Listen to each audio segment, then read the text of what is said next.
Assalamualaikum warahmatullahi wabarakatuh. Saya Heri Prasetyo Edi, saat ini bertugas sebagai manajer Bengkel Pusat Semayang Regional 1 PT Perkebunan Nusantara 1. Dan kebetulan saat ini saya sebagai salah seorang peserta PLDP 1 Angkatan ke-15. Pada kesempatan kali ini saya akan menyampaikan learning point mengenai manajemen fungsional. Dalam manajemen fungsional ini akan kita bahas 4 strategi fungsional. 1. Strategi fungsional bidang SDM. 2. Strategi fungsional bidang keuangan. 3. Strategi fungsional bidang pemasaran. Dan 4. Strategi fungsional bidang produksi dan operasi. Yang pertama, strategi fungsional bidang SDM. Strategi sumber daya manusia atau manpower dalam suatu perusahaan sangat bergantung pada 4 strategi korporat utama, yaitu A. Growth. Pada strategi ini, perusahaan memutuskan untuk membangun dan mengembangkan portofolio dengan melakukan intensifikasi atau diversifikasi usaha. Sehingga manpower planning pada kondisi ini, perusahaan dapat menawarkan permanent employment pada posisi strategis dan langka untuk memastikan kelangsungan dukungan expertise SDM terhadap pertumbuhan perusahaan. B. Stability.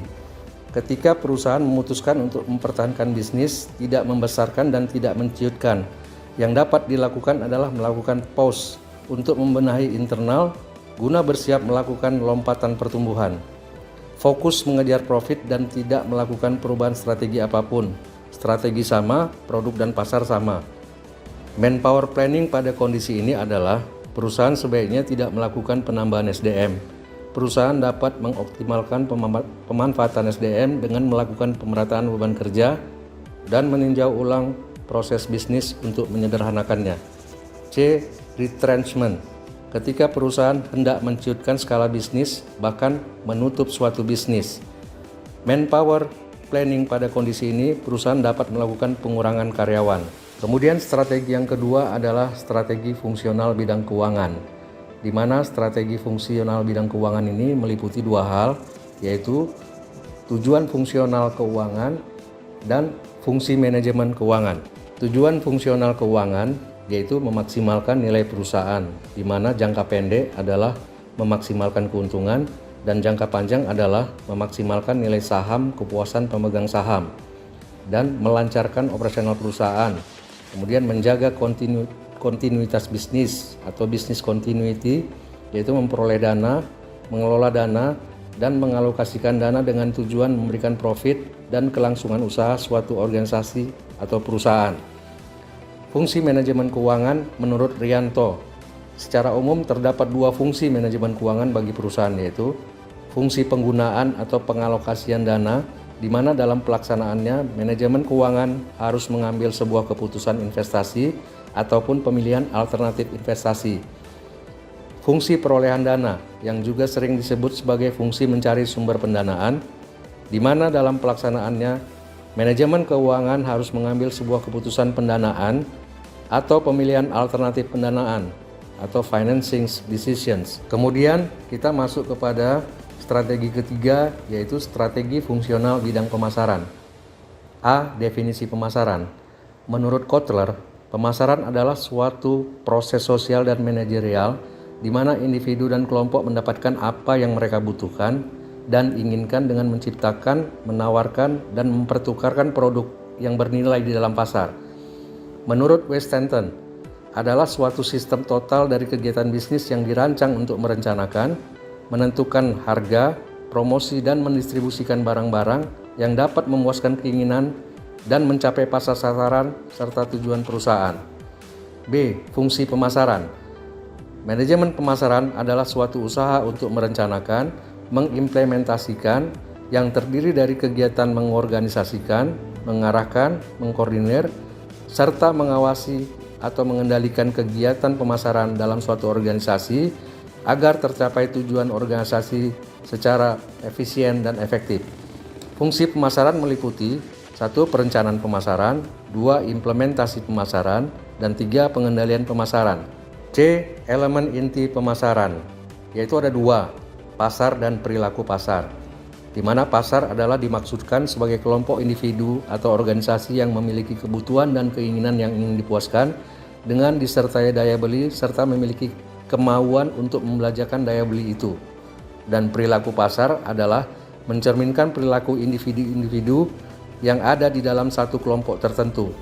Perilaku pasar dipengaruhi oleh faktor seperti faktor personal dan faktor psikologis, di mana faktor personal adalah usia dan tahapan hidup, kedudukan atau jabatan, gaya hidup, kepribadian, dan konsep diri. Sedangkan faktor psikologis adalah motivasi, persepsi, pembelajaran, keyakinan, dan sikap. D. Audit pemasaran. Ada audit bagian pemasaran, audit organisasi pemasaran, audit sistem pemasaran, audit produktivitas pemasaran, dan audit fungsi pemasaran. Selanjutnya adalah E. Konsep inti pemasaran, yaitu kebutuhan, keinginan, permintaan, produk atau organisasi jasa, ide, kemudian nilai pelanggan, kepuasan pelanggan, mutu, pertukaran, transaksi, hubungan, jaringan, pasar, pemasar, dan calon pembeli. F. Filosofi manajemen pemasaran yang meliputi konsep produksi, konsep produk, konsep penjualan, konsep pemasaran berwawasan sosial. G. Mengembangkan strategi pemasaran meliputi seleksi dan evaluasi pasar sasaran dan merancang serta menyusun bauran pemasaran atau marketing mix. Selanjutnya kita masuk ke bagian 4, yaitu strategi fungsional bidang produksi dan operasi. Manajemen operasi merupakan serangkaian proses dalam menciptakan barang, jasa, ataupun kegiatan yang mengubah bentuk dengan menciptakan atau menambah manfaat suatu barang atau jasa yang akan digunakan untuk memenuhi kebutuhan manusia serta berusaha untuk menyeimbangkan biaya dengan pendapatan untuk mencapai laba operasi yang lebih tinggi. Fungsi manajemen operasi ini berkaitan dengan perencanaan, pengorganisasian, pengarahan dan kontrol keseluruhan dari semua kegiatan di dalam organisasi dan secara efektif akan membantu dalam mengubah bahan baku dan upaya manusia menjadi barang dan layanan yang tahan lama yang dapat dimanfaatkan konsumen. Berkaitan dengan keputusan yang diambil dalam suatu manajemen operasi menurut Heiser dan Render, mengungkapkan bahwa terdapat 10 bidang tanggung jawab keputusan utama pada manajemen operasi, yaitu 1. Mutu, 2. Desain barang dan jasa, 3. Desain proses dan kapasitas, 4. Seleksi lokasi, 5. Desain tata letak, 6. Manusia dan sistem kerja, 7. Manajemen rantai pasok, 8. Persediaan, 9. Penjadwalan, dan 10. Pemeliharaan. Demikian yang dapat saya sampaikan. Terima kasih atas perhatiannya.